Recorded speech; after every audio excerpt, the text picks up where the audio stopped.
nakahandugan ng isang masaganang kumusta at walang sawang pagmamahal. At kung ako naman ng bilang sasagi sa iyong gunita ay mabuti naman sa awa at tulong ng poong may kapal at ligtas sa mga sakuna sa buhay. Pares din ang dati, lamang laging nalulungkot, bagamat ako'y nasa piling ng aking mga magulang, ay lagi ko ang laman ng aking isipan. Kahit minsan ay di ka nawala sa aking gunita, bagamat ikaw'y malayo sa aking piling.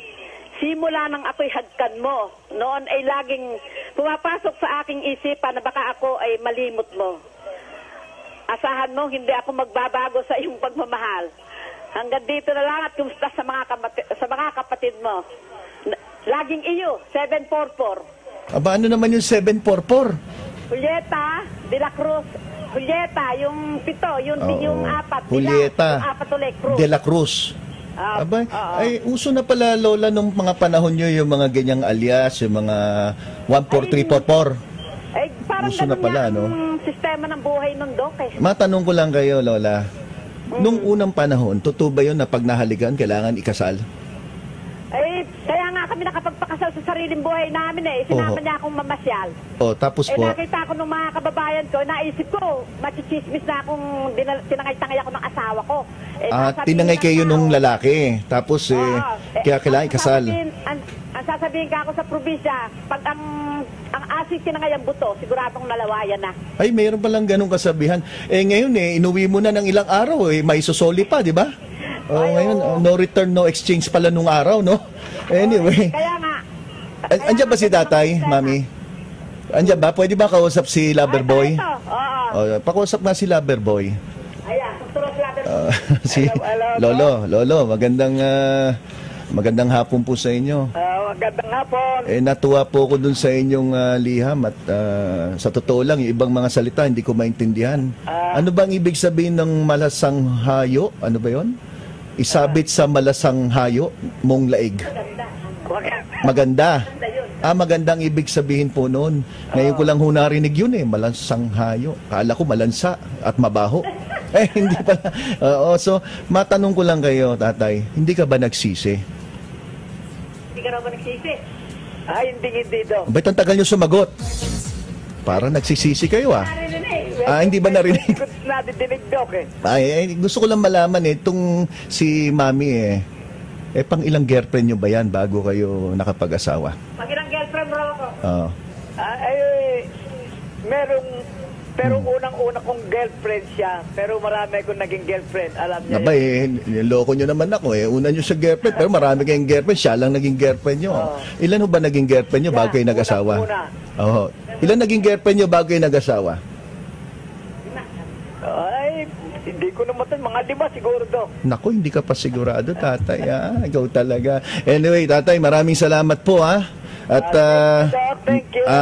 Kay Lola. Hello.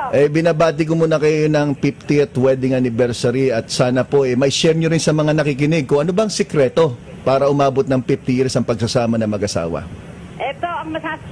Ito ang masasabi ko sa mga bagong mag-asawa at sa mga kasalukuyan ngayon na nakaharap. Ako ba ang kinakausap nyo? Ako ba ang kinakausap nyo bago ako mag-asawa? Sige po, ano po yun? Sa mga, hindi ang ibig ko sabihin, sa mga bagong mag-asawa. Yung bagong mag-asawa. Sige po. At saka yung mga nasa kalagitnaan ng pagsasama ng buhay nila. Sige po, ano po yun? Ang masasabi ko sa kanila, yung tiwala sa isa't isa ang huwag mawawala. At saka pag nagkaroon ng tampuhan, hindi kailangang abutan na paglubog ng araw na magkagalit pa rin, na hindi kayo nag-uusap. Kailangan paghigaan nyo sa gabi, lahat ng problema, lahat ng kung ano nararapat, mabigyan agad ng solusyonan para pagsikat uli ng umaga at dumating ang araw sa umaga, masaya na kayong haharap. Kaya yun ang masasabi ko. Nako, maraming salamat po, mami Kay Daddy, pakisabi. Sa panahon mong inyukol sa amin. Nako, happy 50th wedding anniversary po sa inyong mag-asawa. Maraming salamat. Nakalimutan ko itanong, ilan pong apo nyo? 5. 5 apo. Sige po. Anyway, maraming salamat po sa shinare nyo po at I'm sure marami nakikinig na natutuwa sila, lalo na makarinig na mag-asawa na umabot ng 50 years na maayos na nagsasama. At the same time, sa boses pa lang ninyong dalawa, ay mukhang napaka-healthy naman ninyo. So maraming salamat po sa inyong binahagi, Maraming salamat, Mami. Maraming salamat. Sige po. Sige po. God bless you po. Inaasahan kong darating ka, ha? Opo. Sige po. Darating ako. Maraming salamat. Opo, ako yung best man, ha? Sige po. Bye-bye po, Mami. Thank you. Well, kita nyo. Di ba? Ang dami sa inyo nakikinig na, iba nga yung programa. Akala ko puros lang sakit. Kasi po, para sa akin, yung kasiyahan ng mga senior citizen ay nagdadagdag sa pagginhawa ng kanilang karamdaman. So yung mga sakit, hindi nila nararamdaman. Kaya nga, laughter is the best medicine. At the same time, itong programa na to, gusto ko maka-encourage yung mga senior citizen na tulungan din natin yung iba kapwa ninyong senior citizen na medyo humihina na ang loob. Ang dami kasing nararamdaman, sinasabi, gusto ko nang mamatay. Dok, pupunta sa clinic. Dok, gusto ko nang mamatay. Sabi ko, ano ka ba naman, Lolo? Minor lang yung problema mo. Gusto mo nang mamatay. Dok, talagang gusto ko nang mamatay sabi ko talagang desidido na kayo na magpakamatay. Huwag niyo na ako idamay. Huwag na kayo pumunta ng clinic. Di ba? Tama naman yung payo ko, di ba?